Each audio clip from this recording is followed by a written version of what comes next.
പുറത്ത് പോകാനായിട്ട് റെഡി ആയിക്കൊണ്ടിരിക്കുകയാണ് കേട്ടോ. അപ്പം ഞാൻ ഒരു കുട്ടി മേക്കപ്പൊക്കെ ചെയ്യുന്നുണ്ട്. നിച്ചിനെ റെഡിയാക്കിയിട്ടുണ്ട്.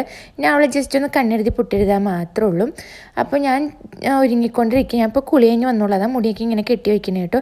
ഈ കുളി കഴിഞ്ഞ് പിന്നെ പുറത്തു പോകാൻ ഒട്ടും ഇഷ്ടമുള്ള മുടി ഉണങ്ങാതെ. പക്ഷെ എന്താ ചെയ്യുക, കുട്ടികളൊക്കെ ആയിക്കഴിഞ്ഞാൽ നമ്മുടെ സെൽഫ് കെയറിന് ഒട്ടും ടൈമില്ലല്ലോ. പണ്ടൊക്കെ എനിക്ക് ഒരുങ്ങാൻ ഒരുപാട് ടൈം വേണമായിരുന്നു. ഇപ്പം ഞാൻ പെട്ടെന്ന് ഒരുങ്ങും. അങ്ങനെയൊക്കെ ആയി അമ്മയായി. പിന്നെ നിച്ചുനെ ഡ്രസ്സ് ചെയ്യിപ്പിച്ചിട്ടുണ്ടെങ്കിൽ അവളെ ജസ്റ്റ് ഒന്ന് പൊട്ടൊക്കെ കുത്തി ഒന്ന് സുന്ദരിക്കുട്ടിയാക്കണം. നിച്ചുനെ റെഡിയാക്കാൻ പോവാണ്. ഞാൻ അവൾക്ക് യൂസ് ചെയ്യുന്ന ശ്രീധരത്തിൻ്റെ കൺമഷിയാണ് കേട്ടോ. അവളെ കണ്ണെഴുതിക്കാറില്ല. ഒന്ന് പൊട്ട് കുത്തി പിരിവും ഒന്ന് വരയ്ക്കാനുള്ളൂ. വേറെ പരിപാടിയൊന്നുമില്ല.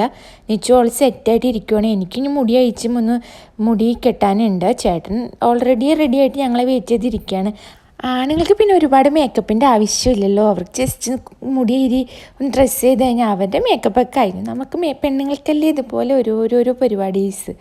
കുട്ടിയുടെ കാര്യം നോക്കണം, എല്ലാം എന്തൊക്കെ കാര്യങ്ങളാണല്ലേ. അങ്ങനെ നമ്മുടെ കാര്യങ്ങൾ തീരാത്ത ജോലികൾ. പണ്ട് അമ്മമാരെ എങ്ങനെ കഷ്ടപ്പെട്ടിരുന്നു എന്ന് എനിക്കിപ്പോഴാണ് മനസ്സിലാവുന്നത്. ഞാനൊരു അമ്മയാവേണ്ട വന്നു അതൊക്കെ മനസ്സിലാക്കാനായിട്ട്. പിന്നെ ഞങ്ങൾ പുറപ്പെട്ടു. നിച്ചു കാറിക്കിടന്ന് ഉറങ്ങി. ഇനി എഴുന്നേറ്റിട്ട് വേണം നിച്ചുവിന് ഫുഡ് കൊടുക്കാനായിട്ട്. എന്നിട്ട് വേണം നമുക്ക് ഫുഡ് കഴിക്കാനായിട്ട് പോവാൻ. നമ്മൾ പാരീസ് കിച്ചൻ എന്ന് പറഞ്ഞാൽ അബുദാബിയിലുള്ള റെസ്റ്റോറൻറ്റിലാണ് കേട്ടോ പോയിരിക്കുന്നത്. സാധാ നോർമൽ മീൽസാണ് നമ്മൾ ഓർഡർ ചെയ്തത്. ഒരു ഫിഷ് ഫ്രൈ ആണ് സ്പെഷ്യലായിട്ട് നമ്മൾ ഓർഡർ ചെയ്തിട്ടുണ്ടായത്. നല്ല ബെസ്റ്റ് ഫുഡായിരുന്നു, എനിക്ക് ഇഷ്ടപ്പെട്ടു.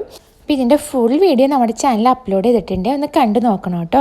പിന്നെ നമുക്ക് വീട്ടിലേക്ക് കുറച്ച് സാധനങ്ങളൊക്കെ വാങ്ങാനുണ്ടായിരുന്നു. അതൊക്കെ വാങ്ങിച്ച് നമ്മൾ വീട്ടിലേക്ക് വന്നു. പിന്നെ അച്ഛനും മോളും ഇവിടെ കളിയാണ്. ഇത്രയൊക്കെയുള്ള നമ്മുടെ വീഡിയോ. Okay, by.